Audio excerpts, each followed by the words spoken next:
राहुल गांधी की नागरिकता पर सवाल उठाने वाली याचिका को लेकर इलाहाबाद हाई कोर्ट की लखनऊ बेंच में सुनवाई हुई है। फिलहाल ये सुनवाई अब 6 अप्रैल को होगी। ऐसे में गृह मंत्रालय के अधिकारियों ने कोर्ट के सामने कौन कौन से दस्तावेज पेश किए हैं और अप्रैल महीने में क्या राहुल की मुसीबत बढ़ने वाली है, दिखाएंगे इंडिया जंक्शन की इस स्पेशल रिपोर्ट में। आप भी देखिए राहुल के सामने खड़ी मुसीबत। इलाहाबाद हाईकोर्ट की लखनऊ बेंच में लोकसभा में नेता प्रतिपक्ष राहुल गांधी के नागरिकता विवाद मामले में अगली सुनवाई 6 अप्रैल को होगी।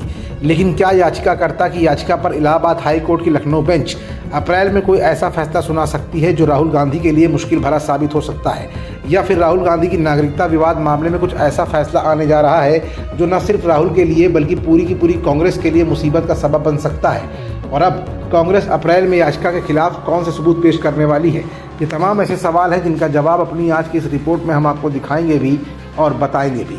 दरअसल राहुल गांधी के नागरिकता विवाद मामले में भारत सरकार के गृह मंत्रालय के अधिकारियों ने कोर्ट के समक्ष दस्तावेज प्रस्तुत किए हैं। रायबरेली से सांसद राहुल गांधी के खिलाफ भारतीय नागरिक संहिता, पासपोर्ट अधिनियम, ऑफिशियल सीक्रेट एक्ट के तहत विभिन्न धाराओं में गंभीर आरोप लगाकर केस दर्ज करने की मांग को लेकर याचिका पर न्यायमूर्ति राजीव सिंह की एकल पीठ सुनवाई कर रही है। इस केस में सुनवाई शुरू होते ही केंद्र सरकार की तरफ से उपस्थित वरिष्ठ अधिवक्ता एसबी पांडे ने कोर्ट से अनुरोध किया कि ये सुनवाई खुले कोर्ट में न की जाए, क्योंकि गृह मंत्रालय से आए दस्तावेज काफ़ी गोपनीय प्रकृति के हैं। इस पर न्यायमूर्ति राजीव सिंह की एकल पीठ ने उनके अनुरोध को स्वीकार कर मामले की सुनवाई चैम्बर में ही की। आदेश के मुताबिक गृह मंत्रालय के अंडर सेक्रेटरी विवेक मिश्रा और सहायक सेक्शन ऑफिसर प्रणव राय संबंधित रिकॉर्ड्स के साथ उपस्थित हुए। रिकॉर्ड्स का न्यायालय में अवलोकन करने के बाद उसे अंडर सेक्रेटरी को वापस कर दिया गया।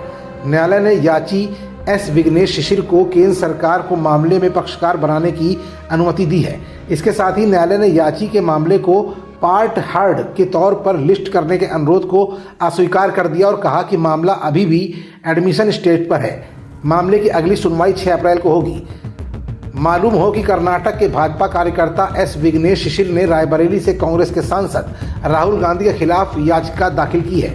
याची ने विशेष एमपी एमएलए अदालत लखनऊ के 28 जनवरी 2026 के उस आदेश को चुनौती दी है जिसमें उक्त अदालत ने गांधी के खिलाफ एफआईआर दर्ज करने का निर्देश देने की उसकी अर्जी खारिज कर दी थी।